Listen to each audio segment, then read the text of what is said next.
Happy Tuesday, everyone, and welcome to the Jeremiah Patterson Show. This is your TJPS Morning News Rundown. Here are 4 things you need to know about today. Thing number 1, federal government shakeup.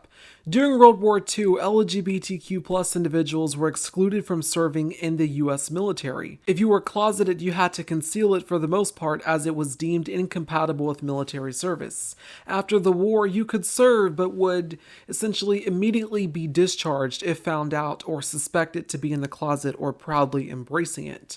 In the 1970s, efforts began to challenge the discriminatory policies of the military and actually reverse course. But that stigma and fearful environments remained. It wasn't until 1993 that a major decision for members of the LGBTQ community to be integrated into the U.S. military fully went into effect. Those were the initial reactions today to Mr. Clinton's long-awaited policy on gays in the military. The president, who once promised to remove all the barriers keeping gays out of the service, had to settle for a modification of what's been called "don't ask, don't tell." Here's ABC's Britt Hume.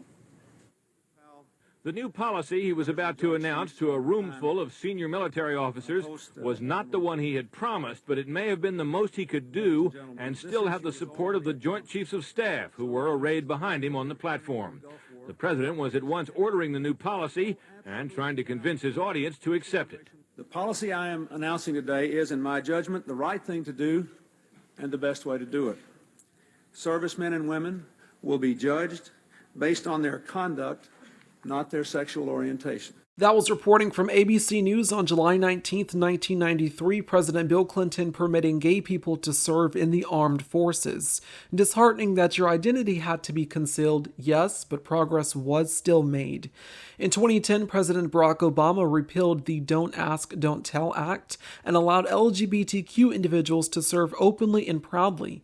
In 2016, the ban on transgenders serving in the military was lifted until this man became president.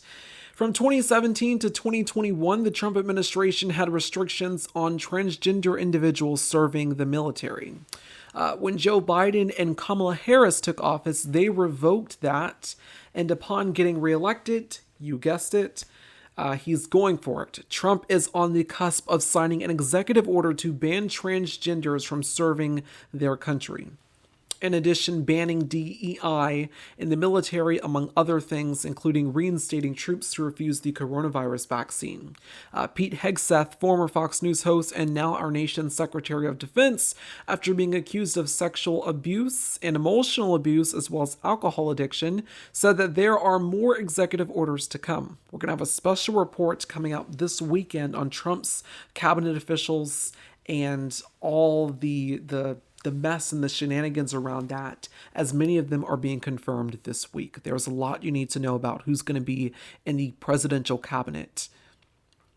The FAA has been ordered to stop its DEI program. Many working in the federal government right now are very scared. When Trump took office, he instituted a hiring freeze, meaning no one can be accepted to any position for whatever reason in the federal government. And if you were recently accepted, well, too bad. Thank you for applying. Here is a letter essentially rescinding our offer.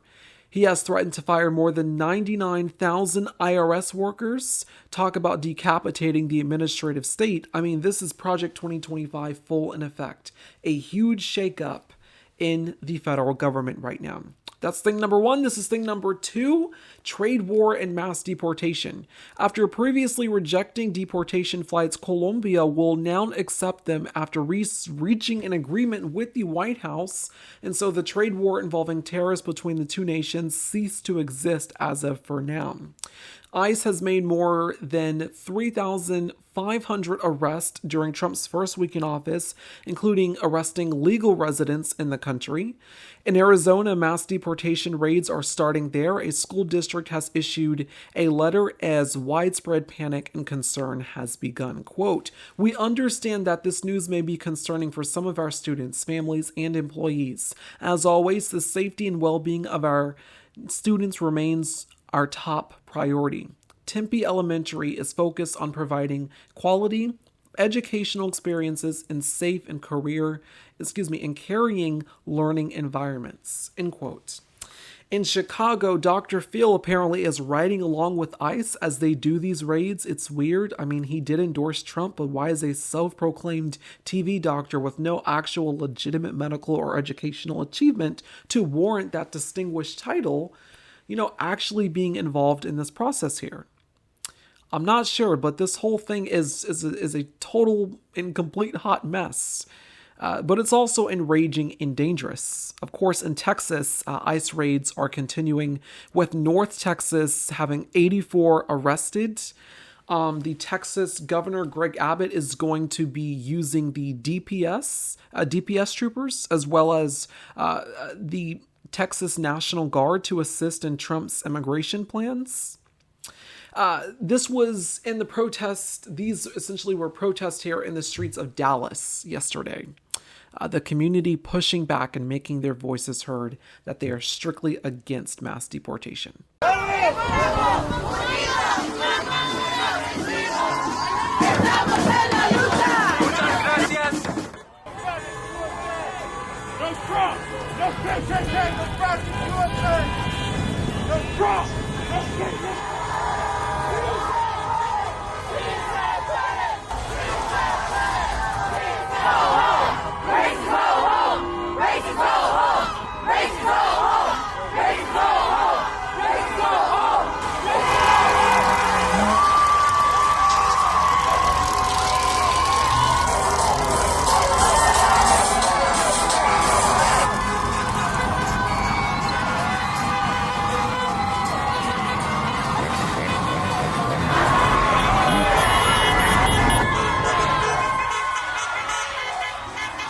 That's thing number 2. This is thing number 3. Shifting of the tectonic plates. In Boston yesterday, they felt something very rare. A 3.8 earthquake shook the northeastern part of the United States, but there have been no reports of injuries or deaths. That's thing number 3. Here's thing number 4. The last but not least, drum roll please. If you recall, 2 nights ago, we covered here on the show the incredibly rich history of the Tuskegee Airmen and how the course over them was officially being banned in the Air Force. Well, now, amid pushbacks and a review, the Air Force said that they will bring it back. They will bring back the videos and teachings of the Tuskegee Airmen. I also told you last night about how major corporations are revoking DEI. Costco, however, is not one of them. And to celebrate and acknowledge that, civil rights icon Reverend Al Sharpton went and did what is called a buy-in recently to support and thank the company. Corporations came forward and said, we're going to do diversity. We're going to do this because race needs to be dealt with. And for Donald Trump to be able to cancel a commitment they made is an outright affront to the black community, brown community, LGBTQ, gay community and women that they committed to. So that is why we will stand with those that stand with us. Costco's immediately stepped out and said that they will not back off DEI. On last Monday, Martin Luther King holiday, I announced that for 90 days we're going to research the company that we find that has made the most affront. We will call a boycott. But today we are calling a buy-in. I have bought 100 people $25 gift certificates. We're going shopping at Costco because they've stood with us. People that stand with us, we will stand with them. People that do not stand with us, let Donald Trump stop us in 90 days from boycotting them. We will not pay to be rejected and disrespected.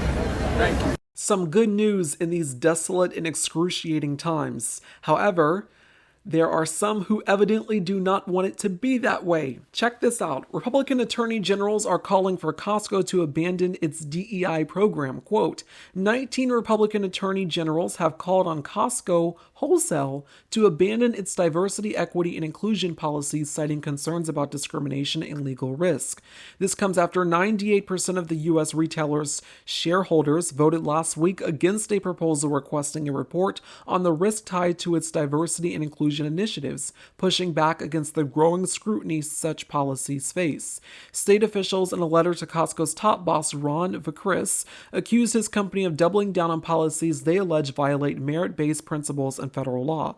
The 19 Republican officials, co-led by Texas Attorney General Ken Paxton and Iowa Attorney General Brenna Byrd, have demanded Costco notify the states within 30 days whether it will repeal its DEI policies or provide an explanation for maintaining them.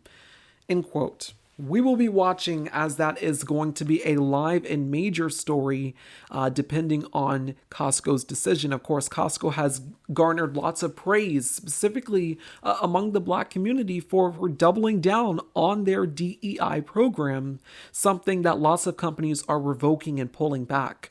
Of course, as it goes back into the 1960s civil rights era, do not shop where you would not be hired, a major protest and boycott of the companies revoking DEI upon Donald Trump taking office. And that's thing number 4 for tonight. This was our TJPS morning news rundown. I said tonight. This part of the segment was supposed to be recorded last night, but there was a separate video that went out on what happened in North Carolina politics. Make sure you go watch that. Thank you for being with us for the TJPS Morning News Rundown. I'm your host, Jeremiah Patterson, and thank you for watching, and thank you all for 1,000 subscribers. You are also insanely supportive, and I'm deeply grateful for it. If you'd like to support us financially, check out the description of this video. Otherwise, please be sure to subscribe, comment, like, share, and follow us on Substack and Blue Sky for more updates on all things news, politics, and history. I'll see you tonight for not the evening news rundown, but a special report on democracy, a conversation that needs to be had, and I need to convey it with all of you because I've been thinking things, and I need to tell you what's going on exactly, and my thoughts also regarding some strongly concerning historical ties to what just happened upon Donald Trump taking office again this week. So you're going to want to be here for that. It'll premiere at 8 p.m. Central Standard Time on YouTube. Tell a friend and spread the word. As always, take care. And remember, be a part of the resistance.